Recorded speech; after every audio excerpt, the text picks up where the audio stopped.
because that is the difficulty I'm finding now, because I've decided to give up my home. That Well, hang on. Give up a house. yeah. Yes. Is a house a home?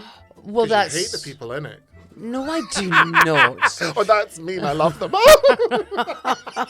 I thought one of them was one of your children today. You did. That's Honestly. rude. But no, it's not rude.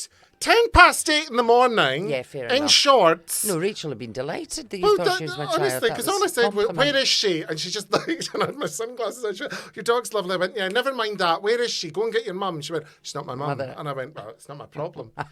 So tell it to move. Well, Anyway. no, that is the difference between a home and a house, because that has been my home, but now I've decided I'm giving it up in order to live in my van, which will become a new home. This has become a house because I know I'm leaving it, so there's no real. Do you know what I mean? I've got no interest in it, and so even generally speaking, you decide, I'll do a wee bit, or I might paint that, or I'll do the garden. None of that is of any interest to me now, because I'm like, well, it's just a house I'm living in for another couple of months. But I remember asking you about, we were talking about cooking or whatever, and as you know, Nacy likes to cook, I like to cook, the dog likes to cook, blah, blah, blah, blah, blah. But you're like, nah, I've done my cooking. And Yeah. Done. What's Sorry, that? we're boring the dog. That's the dog snoring. You are joking, really? No, that's the dog Smidgen. snoring. She's been an aggravating little boot all day. That is hilarious. Seriously, She's got done the- with us. Oh, she's Isn't like, she? oh, Mum, you're dead to me. Wow. No, but you have done all that. I mean, personally for me, and I'm glad you asked how I felt about this, do you know How do you something? feel about I this, think Bruce? I would feel displaced. Because I am so into the routine, I sound like such a tit, right? But so I drive into my underground car park my car, go in the lift. Yep. I'm lucky because I live on the top floor and there's a code, no one can get in the lift with me, and I don't see anyone. But when I get in, I'm like, I'm in the house. Okay. I'm home. And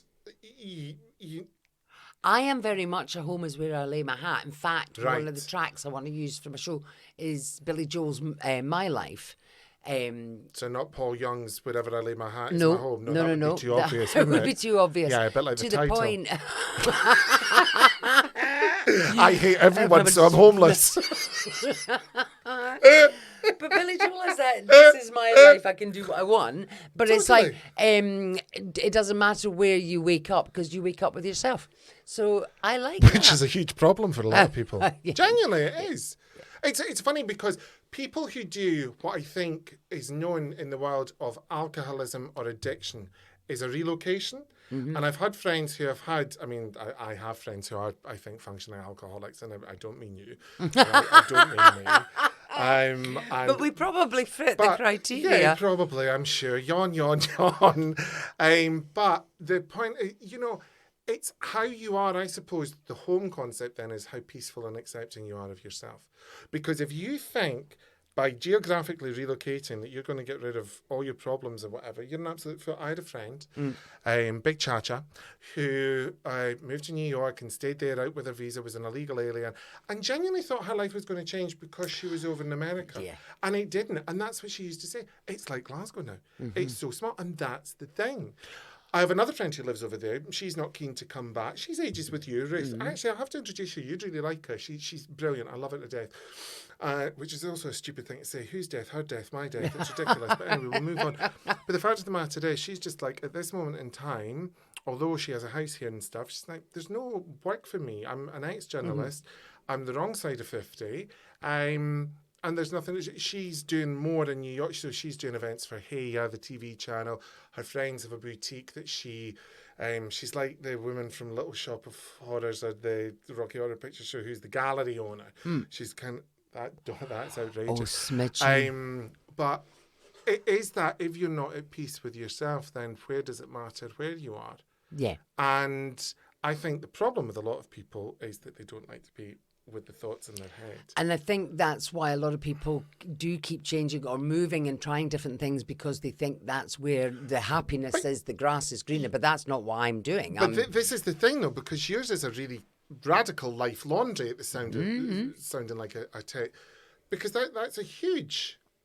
It's a huge, massive change. Yeah. And funnily enough, I was talking about it yesterday because people are asking me questions. And I know that on balance, most people go, no, actually, when you explain it, it sounds like a really sensible idea and it sounds like a logical solution to, what I want to do. But equally, that, because it is such a seismic change and I am giving up, a solid foundation house where, giving that away and going on the road, there is an element of kind of, I feel a little bit vulnerable and a bit like shaky going, oh gosh, it is a huge change. But in that way where the core of me goes, but I know it's the right thing. I'm not questioning my decision. I'm just feeling a little bit discombobulated with the transitional period. But what is really interesting is the word that you used there, which is foundation. And we are taught what you have to do in order to be a successful and happy human, you have to find a partner, you have to find a home to call your own. So whether you own that home or you rent that home or whatever, but you have to have a physical place with a door and a key and an address. And it's a bit like people's perception of gender, etc. They were brought up with really traditional and all that is changing. The world is becoming more fluid all in all. And I'm sure we were talking with someone about Joan Collins, and I remember Joan Collins at a live show saying, I feel like she said that she couldn't use the word gypsy anymore, but she likes to travel constantly. So she goes between Los Angeles, the south of France, and London, because she's like, I was never brought up to be in one place. She went, and I like the excitement of the travel and thinking of the next destination. And she credits that with her staying young. But isn't it interesting that people are like, you're giving up a house. And your house is lovely in a really, really nice village. But no, you are doing it. I understand the reasons you're doing it. It's just not something I don't think I would be good at. No, and I think what's interesting is that, it's certainly not the solution for a lot of people. And that's fine, because it is the solution for me, and it's a solution I'm really, really looking forward to. I'm getting a little bit, I'm like, come on and just hurry up so I can go and do it. Have you bought the van? No, not yet. I'm not buying it till September, because there's no point in buying it till September. But the one thing you do... Well, the irony is there's nowhere to park around you. No, exactly. Well, there is at the moment, because the road's closed. But the very, very few people that said, oh, you can't do that. Well, you're mad. You can't do that. It's like, no. Why is it your business? Yeah, but that's exactly essentially what they're saying, is that they couldn't do it. And that's the thing. I'm not asking you to do it. This is what I'm doing. But do you know something? It's a bit like, people really astound me. So we were talking about diets with someone earlier, and we were talking about keto, and the first thing people go, couldn't do that, couldn't give up potatoes. I never asked you to give up potatoes. No, absolutely. Why are you getting on my nerves about it? And it's just like, all I'm saying is I think it's great for you. It's not something that would suit me. No, absolutely. And I totally understand why you are doing it.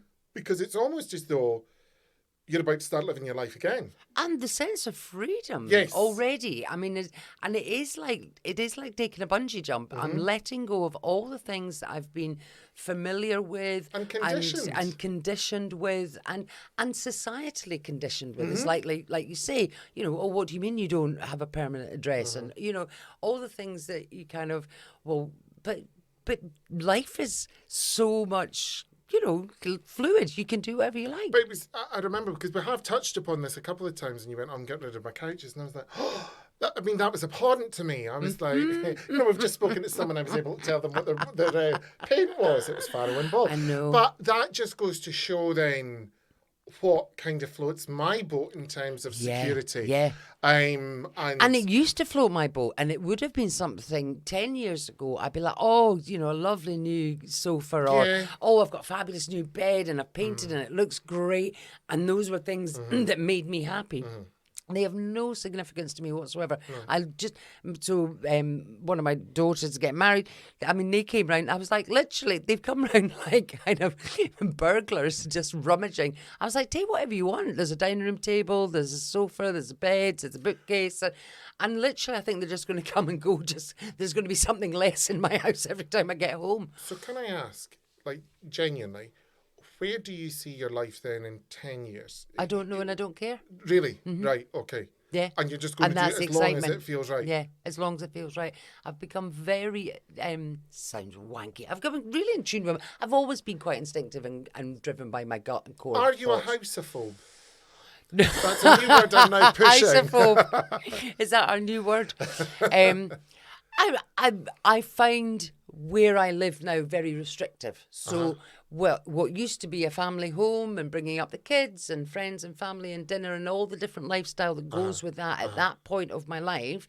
My life isn't like that anymore. So I find the idea of living in one place really restrictive. So I want to kick off my shoes and get going. Well, I better keep my shoes on because I'll get sore feet, but you know. Well, you will if you're in some kind of lay-by. Hey, a lay-by. Oh, I might some horizontal refreshment. You wouldn't want, would you? I must stop this. I'm making myself out to be an absolute whore, but I'm not. But you're not really at all, if at all. But I'll have a van. Get in the back of my van. Is that Martin Bairn? He does that. There's a line, get in the back. I swept her off her feet in the back of a van. Yeah, I told him not to do that speaking to a woman in gigs, because even I thought it made people feel uncomfortable, which is maybe rich coming from me. So I remember saying to him, I went, do you realise you're really creepy? Like, to the point of nausea, and people don't understand if this is an act or not, because there is a kind of want about him. I thought it was really funny. Yeah, well, you swept would. her off her feet in the back of a van. You'll have to be careful that people don't kind of poke into your van. Well, I would hope that, because people go, that's the other thing, people keep saying, oh, you won't be safe. Why? In the van? In the van. Who's going to break into my van not knowing who's inside? I tell you, I pity the fool that breaks I your pity van. the fool. Could you imagine? My God. Oh, I'll have a saucepan by the bed. For pissing and or hitting someone with that. Sorry, going back, it has a toilet. It has a toilet, it has a shower. Do you have It's got a seating area, it's got a microwave, it's got a cooker, it's got a fridge. How'd you get rid of the Yunska? Poopy weebies. Yeah. It's a cartridge, and so from the outside you pull it out through the wall and you empty it somewhere. Probably in your garden. It's a roof garden. Well, that'll be lovely for your roses.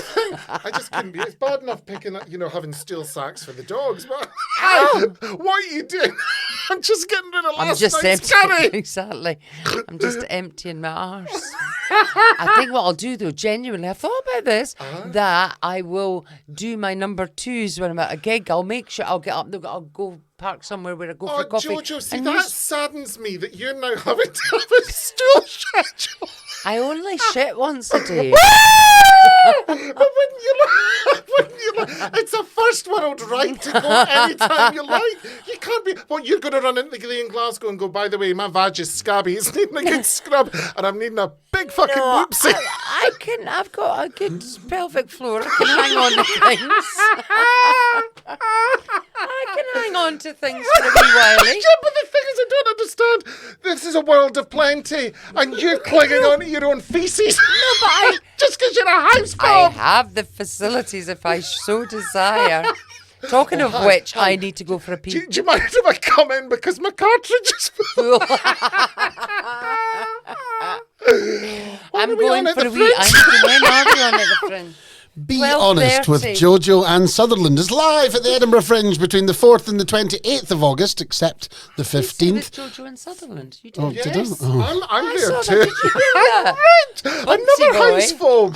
I'm being dissed for having a mortgage. How dare you? Be Honest with Jojo Sutherland and Bruce Devlin is live at the Edinburgh Fringe the 4th to the 28th of August. That chat just totally wound me up. Free cartridges for everyone. Right, wrap this up. We need to go. Just get out. Go and enjoy some fucking plumbing. Be Honest with Jojo Sutherland and Bruce Devlin is live at the Edinburgh Fringe between the 4th and the 28th of August at 12:30, except on the 15th when we're having a nice day off. You can see us live at Just the Tonic Nucleus on the Pleasance. Toodles. The show won't be very pleasant. I'll have a day off because I'm at my fans. Oh, bore off with your fanny. Get to the toilet. Go on, do one.